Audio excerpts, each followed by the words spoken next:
So it started with a plein air drawing in a sketchbook, ended up as a piece of art. But you can tell there's a wolf in the area because Buster's tail is flying on half mast. So we're not very pleased about that. And here it is. The big tall spruce trees.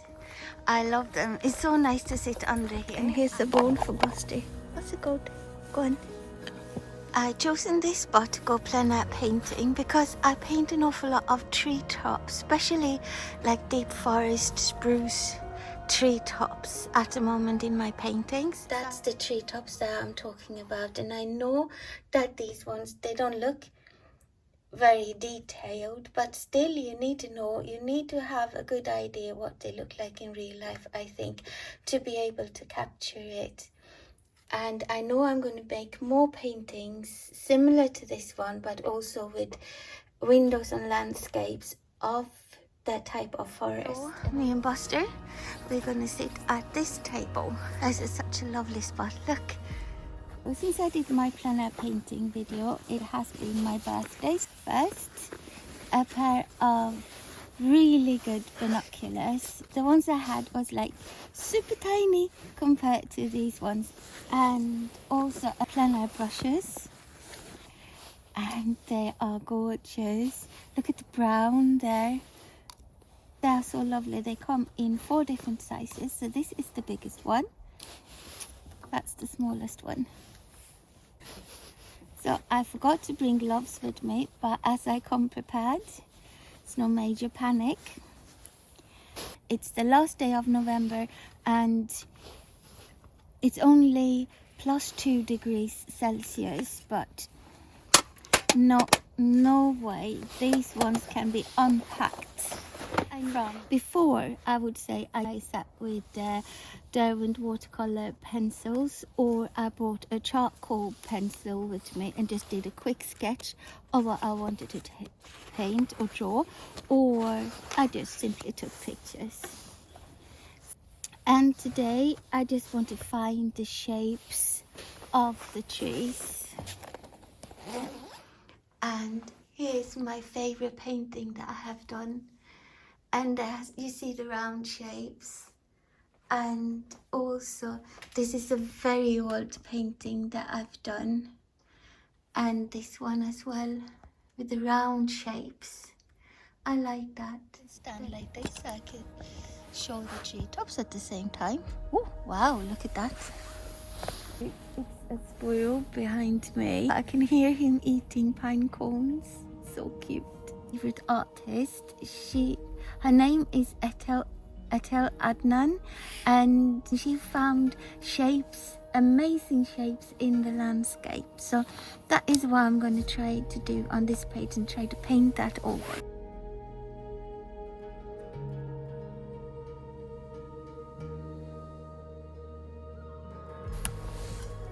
It's the shape of the trees.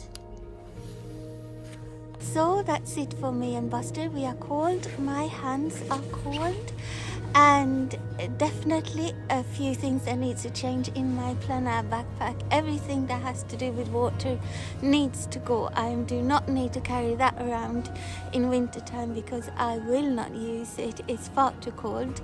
And as you can see, Buster keeping an eye out for wolves, so I don't have to worry, even though I do. And now we're gonna go back home and I'll see you in my tiny art studio. I unpacked my little picnic from my backpack, and now to other stuff that needs to go.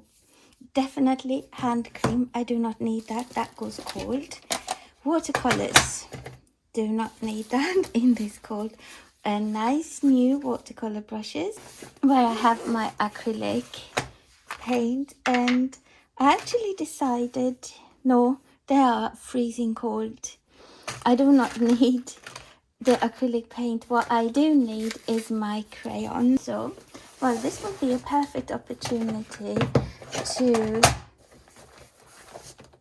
use these brushes. And because these are water solubles,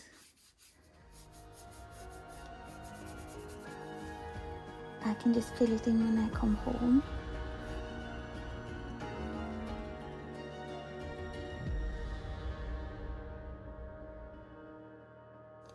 Like finding shapes.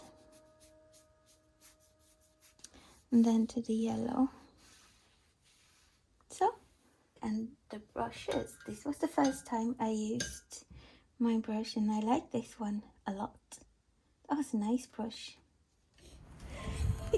Question. Aren't we dedicated? Aren't we dedicated, you and me? And the shapes we are after is...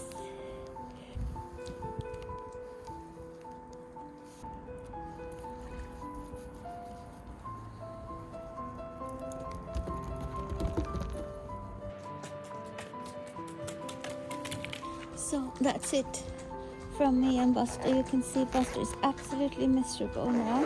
He wants to go indoors, and so do I. I say I did dress right for this with shoes. Tweed jacket, not so much. And finally, I just want to show you the view that I've been painting. That's the view. Here's my sketch. Looks pretty gloomy, all of it. And the bird's been playing over there.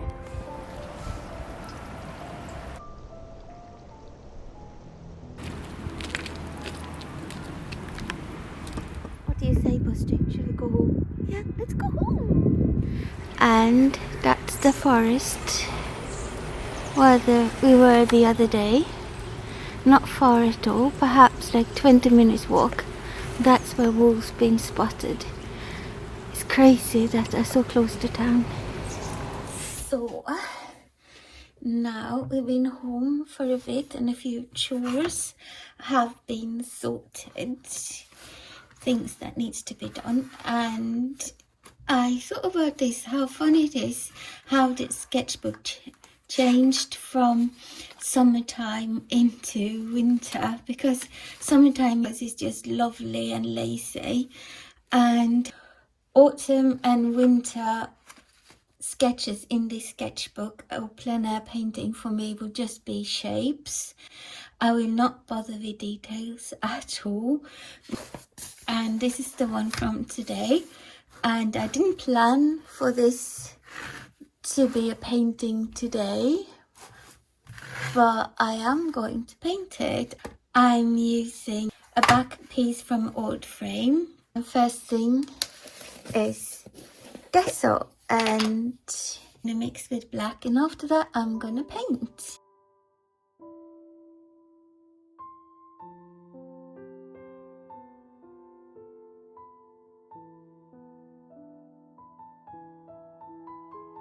So now I'm going to do the sky, and I also put a bit of white on my palette because I use the same colors, and I don't know if this is kind of an obvious thing that you're supposed to do, but the sky and water usually, the water reflects the sky, so that's why I'm using the same colors for the sky.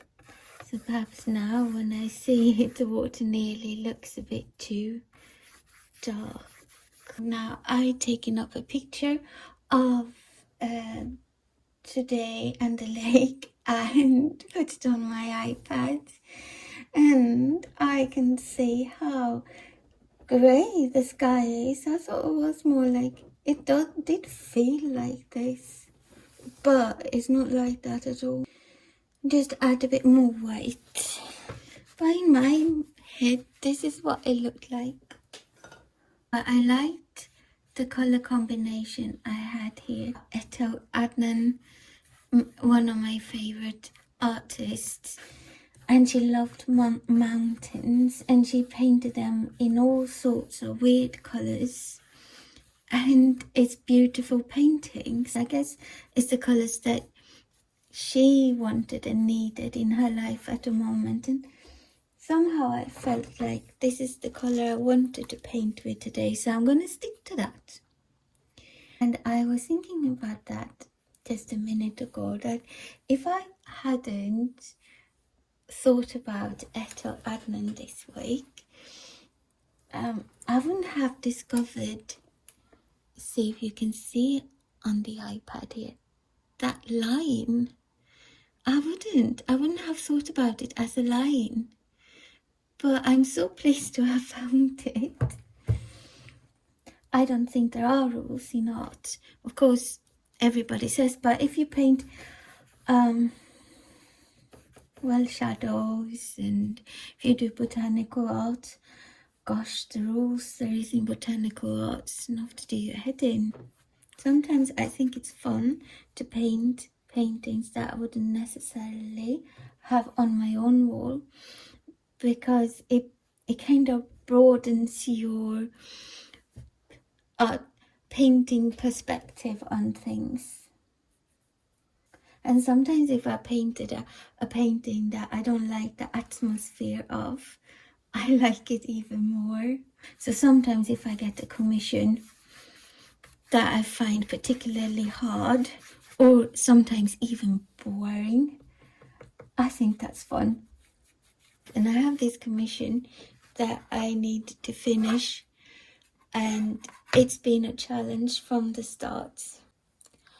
I have changed from a flat brush to a round brush and started on this line, and I didn't put on the camera because I felt that I needed a bit of a moment to kind of gather myself. Oh, that's the ice cream truck. I will have to excuse him. And even when Ethel lived in France, she painted the landscape of Los Angeles. She loved it so much. I don't know if I have a landscape that I would paint. If I would paint my love landscape, the English landscape, or the South African landscape, if I would paint and be in love with a landscape that isn't the one I live in. And the Scandinavian landscape can sometimes look very eerie. I like to capture the feeling of the nature. If it feels foggy, or the mist, you can feel the mist. Or on a sunny day, or my absolute favorite is to capture a hazy summer day, sun haze. That's my absolute favorite. In the sky and the lake, I used Pein's grey. Kind of gives it a bit of a luminous feeling. And now I mix my paint with black. And I don't care. I mix black in my paint. I have heard and been told that you're not supposed to do that. Let's see now. Orange and buff titanium and orange, because I think that makes it a little bit more autumn with the buff titanium and softens it a bit so it's not too orange. But I wanted to go bold. Think about Ethel. She was bold in her paintings.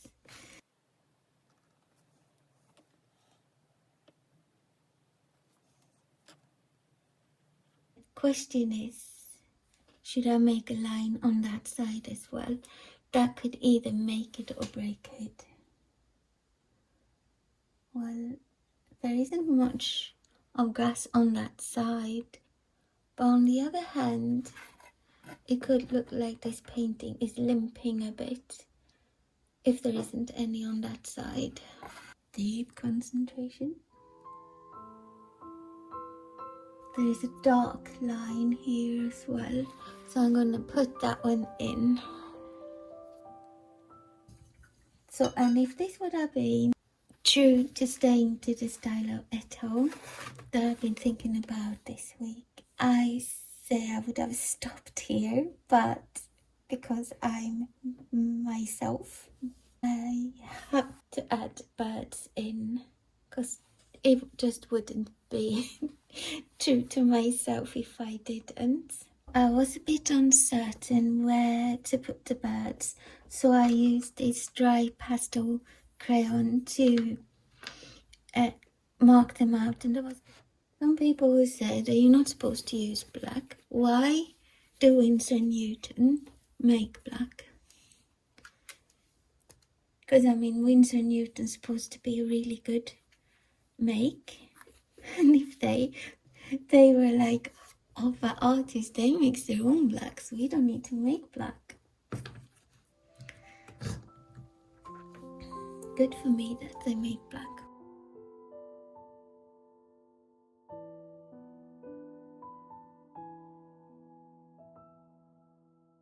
I left the painting to dry for a bit. Now I'm just putting a little bit of water on a wet rag, preferably on a clean spot. Like that. And I'm just wiping the dry pastels off. And that's it.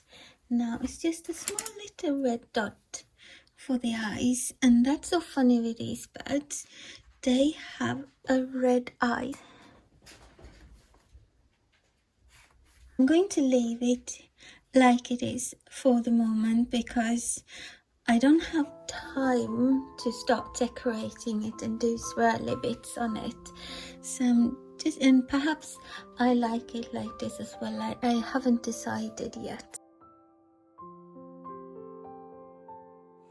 Hi, I just wanted to end this video by saying thank you to everyone who subscribed to my channel and all the lovely sweet comments. Thank you very much. I am totally overwhelmed and my heart feels so giddy. It just made me so happy.